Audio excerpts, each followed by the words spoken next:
Hey guys, thanks for coming back and joining us here at Salty Ginger Talk. Glad to have you back. Today in our episode, we're going to talk about self interest. So, I apologize, I did a little bit of a bait and a switch on the episode titled Greed is Good.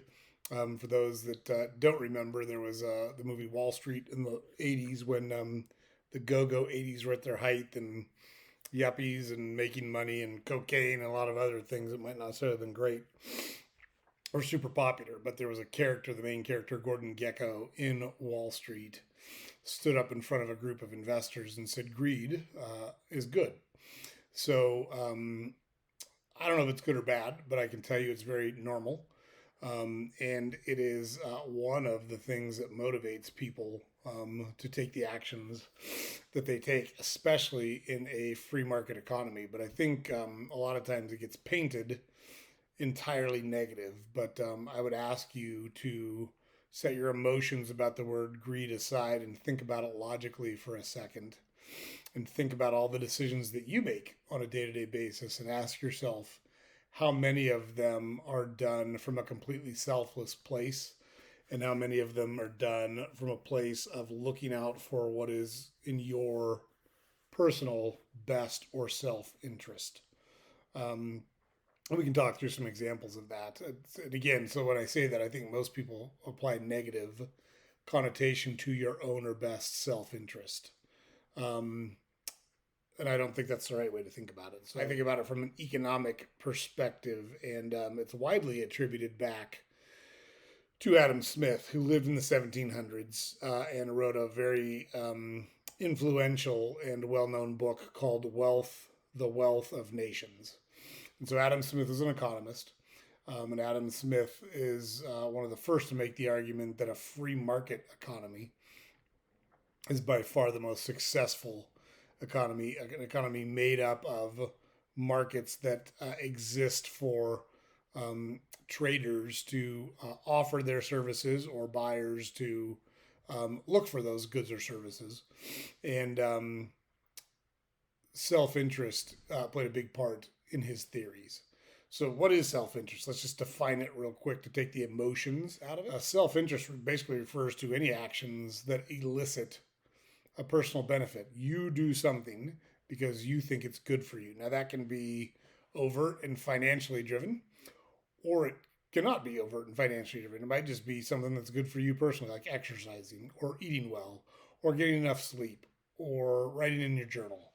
Those are activities that are taken out of self interest, and from a basic logic standpoint, I think one could argue that those are driven by greed. It's your greed of wanting to feel better, to take care of yourself better, to maximize your life, your health benefits, whatever the case may be. That's what's driving your behavior. It's coming from a place of greed or a place of self interest. And I think it's very normal. I think it's very natural.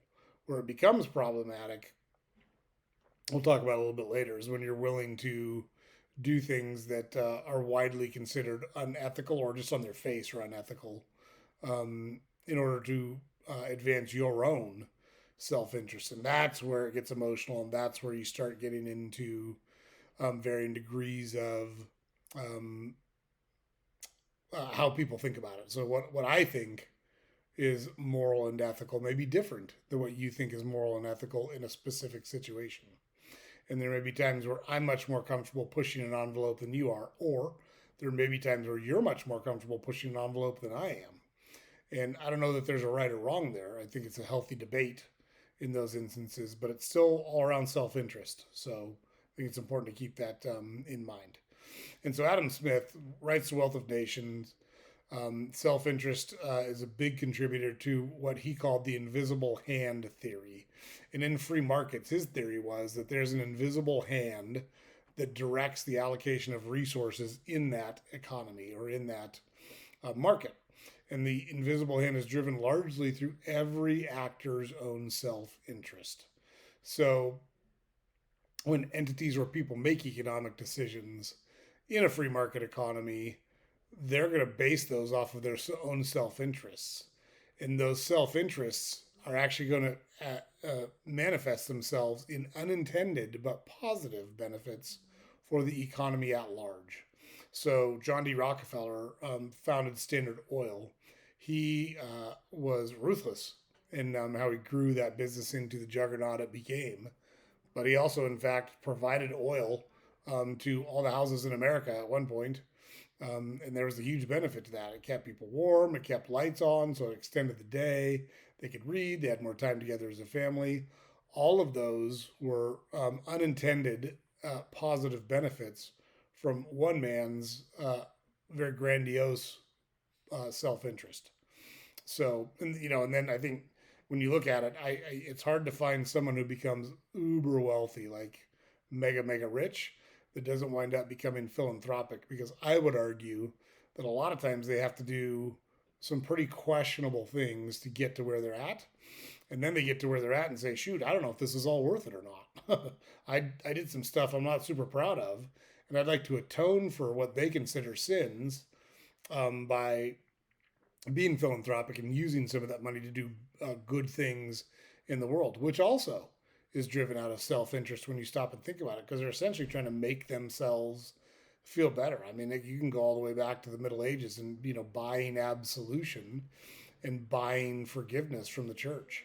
I would argue that a lot of the mega rich philanthropists today, or of current times, even, Rockefeller was that way, Carnegie was that way, J.P. Morgan wound up being that way, Henry Ford wound up being that way. And they're not perfect, but all of them did these types of things. And I would argue that a lot of it's out of feeling guilty about some of the things they did to accumulate the wealth that they did or build what they built. So self-interest and competition dominate in capitalist economies. That's normal. Like, that's how things are supposed to work. It is ultimately up to you how you spend your time, your resources, your money, and you're going to do what you think is best for you, whether that be financially, emotionally, spiritually, physically, whatever the case may be. So greed and or self-interest in of itself, I don't think is a bad thing. With that said, if there's not a check or some type of guardrails on that, it can lead people down really bad paths, definitely. So let's just do pros and cons real quick on self-interest. And then we're going to talk about, there's really, when you break it down, there's really four drivers of self-interest. We're going to talk through each one of those. So what are the pros of self-interest? So self-interest is motivational for human action. What causes you to do the things that you want to do in your relationships, with your money, with your resources, with your time? It's self-interest. You think you're going to be better off by undertaking the activities you undertake, or you wouldn't undertake them. It's rare for someone to say, well, this has absolutely no benefit to me. I get no value out of it. I don't feel good about it, but I'm going to do it anyways. Like, it's just not realistic. That's just not how people act. Human nature is, what are you going to get out of it? And sometimes what you get out of it is very good spiritually or emotionally, and that's great, but that's still self-interest. And I think it's important to recognize that. Self-interest can also lead to innovation. And so if you can build a better mousetrap, if you can offer a product or service that doesn't exist, or you can improve a current product or service that does exist and make it better, you stand to benefit from that financially. You're helping drive the market and you're helping society while you pursue your own self-interest. So those are, super important things to keep in mind. And those are the pros, at least the way I see them, the pros of self-interest. Now, what are the cons of self-interest? The cons are, it can lead to cutting corners. It can lead to corruption. It can cause you to be unethical in your business dealings. All of those things can be negative. So if you think about someone setting up a factory and they're making whatever paper products, but they dump all the chemicals from the factory into the river, that's bad, right? But they're acting in their own self-interest without considering or being blinded by their self-interest in order to advance their own self-interest at the expense of our environment, for example. I think that's an example of a bad way to go. Corruption. I've got a product that isn't necessarily super healthy, but I bribed the FDA to approve my product and get it on the market. That's self-interest where it's bad. So when you think about it from that perspective, self-interest can really only function in conjunction with good government regulation. And I say good government regulation kind of through gritted teeth because I'm not a big regulation and or oversight guy. I do think there should be harsh penalties. For example, the financial crisis of 2008. Nobody really paid a price for that. The people that were responsible for those financial instruments that drove the market to the brink and caused the need for um, the consideration of government intervention. Those people knew what they were doing. Those people knew it was risky. They knew that the bottom could fall out, and they never had to pay the price for it. So, I don't think that's good government regulation. I think that's government regulation that allowed gamblers to gamble with government money and then bailed them out when they lost the bet. And I think that's bad. So there's pros and cons of self interest. You know, it's not always good to just blindly pursue self interest. There needs to be some guardrails. And sometimes when you're in the fight, you can't see the forest for the trees. And so I do think there's a certain amount of regulation that is good. The challenge becomes if you create an environment that is so oppressive and so stifling that it stifles innovation to the point that it's not worth taking risks or it's not worth pushing the envelope, people are going to stop doing it. And when you look at all of the things that have helped us as a society, fertilizer, for example, vaccines, for example, the Industrial Revolution, so people didn't have to provide all of their own stuff, all of their own food, all of their own clothes, all of their own tools, all of their own heat, all of their own energy.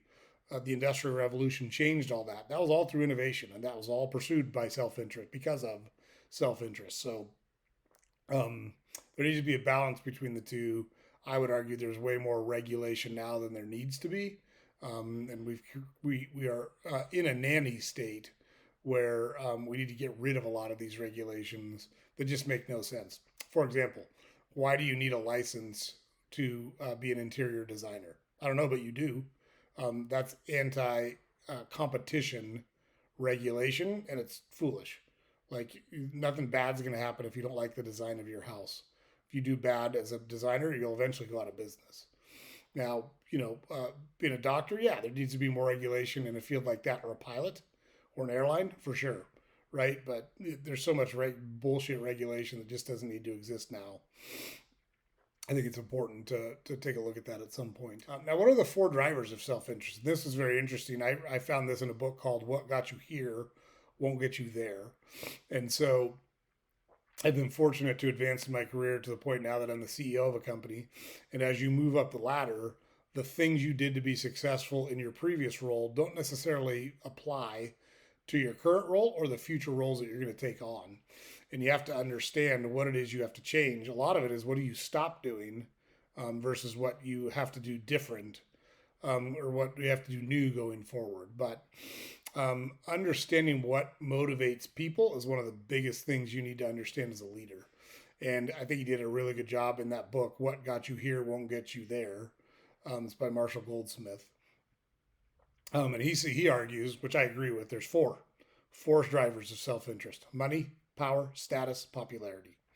I think it's very hard to argue that one of those four isn't the primary motivator, or some combination of those aren't the primary motivators of people who are acting in their own self interest. I can tell you, me personally, money is only important to me to the extent I can pay my bills, and I like the freedom that money provides. So I've made no money. I've been broke, dead on my ass, and I've made lots of money. It's better. It's better in an environment where you're making lots of money for sure. But it's not what it seems like from the outside. I can tell you that. So money in and of itself is not a motivator to me at all. I've never cared about money, but I do care about keeping score. I do care about being valued for the contributions that I provide, and I do love the freedom that having money provides. And so that's what money means to me. Power, that's the one that motivates me, I can tell you right now. Not power over other people. I want control over as much of my own environment. I want to control as much of my own destiny as possible. So that's what drives my self-interested activities. It's absolutely the power to control as much of my own universe as I can. I don't want to control yours. I don't want to tell you what to do. I don't want to tell you how to act. I don't want to tell you who to date or marry or sleep with or those kind of things. I'm uber libertarian, so fiscally super conservative and socially super liberal. but power is absolutely what motivates me. Status. I worked at a place where the guy that owned it was very smart, and he would give people titles that were far above what their roles were. A director of communications. That was what he gave the title. He gave that title to the person that answered the phones. Director of communications. Didn't pay her all that great. I didn't pay her terribly, but it wasn't a director role. But that status that it afforded her was very important to her. And then the last one was popularity. And I can tell you that's one I've never been motivated by. I've never wanted to be popular. It's funny because I've never cared about being popular. And I've generally been pretty popular throughout my life. Simply because I think it's because I'm genuine. I think people can see I'm not faking who I am. This is really who I am. I'm loud. I can be direct. I don't care what people think. And some people are attracted to that. Some people are attracted to, a lot of people call it courageous, but it's not really courageous for me because for you to demonstrate courage, you have to be afraid of something and then do it anyways. That shows courage. I'm not afraid of a lot, and that's not always a good thing. That can be a bad thing in a lot of instances. But uh, I'm not. I'm not courageous. I don't have fear of a lot of things. So popularity's just never been important to me. But you as a leader or you in your life, if you can identify what it is that drives self interest in the people you care about, you can help them be successful because you can reframe their challenges or reframe their options in a way that emphasizes which of those four tenets of self interest it's going to impact and steer it towards the one that's important to them. So if you know money motivates them, point out the financial gain they can get from taking specific actions. If it's power, point out how power will come from the actions you're suggesting they take or trying to counsel them to take. Status, same thing. Popularity, same thing. So I found it super interesting when you think about how self interest drives everybody. I think about that when I negotiate things. What is it that motivates the people I'm sitting across from? And how can I package my proposal or package my argument in a way that emphasizes the most benefits as it relates to what they're after? And in general, it's going to come down to one of those four things. It's going to make them more money, it's going to bring them more power, it's going to bring them more status, or it's going to increase their popularity. So I found it interesting. Greed's not a dirty word. Unchecked, it can lead to bad things, but I would argue that anywhere in the world, people are driven largely through greed and self interest, and we shouldn't demonize it the way we have. Even people that are protesting, call it the environment, for example, typically not super concerned about money, but they want status. They want to be recognized for being altruistic or virtuous. It's status that's driving those people. And so if you can boil it down to one of those four things, I think it can help you be successful in your conversations or approaches with people. So hope you found that interesting. I find it interesting. I use it a lot. I think about it a lot. It's a question I try to answer to myself when I'm dealing with people so I can be as effective as possible in dealing with those people and helping them. So hope you're able to take that out and put it to use. Hope everybody is able to make it over to our website, saltygingertalk.com. All of our content is there. Podcast episodes are there. You can subscribe to our newsletter there. And love it if you can like this episode and subscribe to our podcast on whatever platform you consume it on. It'll be super helpful for us in my own self-interest. So thanks a lot, guys. Everybody have a great week, and we'll see you next time.